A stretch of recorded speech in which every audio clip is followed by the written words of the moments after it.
ఈ రోజు కోటి సోమవారం అని చెప్పి నేను మా అమ్మ అయితే గుడికి వెళ్ళినాం శివాలయంకి.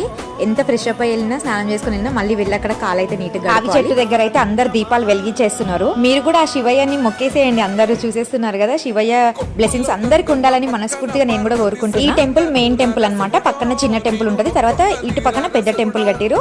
ఈ శివయ్య కూడా అందరు మొక్కేసి, అలాగే కొబ్బరికాయ తీసుకొని కొబ్బరికాయ అయితే కొట్టేసి మేమైతే తీర్థం తీసుకొని అమ్ము నేను టెంపుల్ లోపలికి వెళ్ళినాం. మళ్ళీ ప్రసాదం ఇస్తున్నారని చెప్పి మేము శివయ్యకు మొక్కుతుంటే అక్కడ సేమియా ఇస్తున్నారు, బట్ మాకు సేమియా అందలేదన్నమాట. ఈ శనగలు అయితే తీసుకొని అక్కడ కూర్చున్నాము, టెంపుల్ లో కొద్దిసేపు కూర్చొని మొక్కుతా ఉన్నాం అనమాట.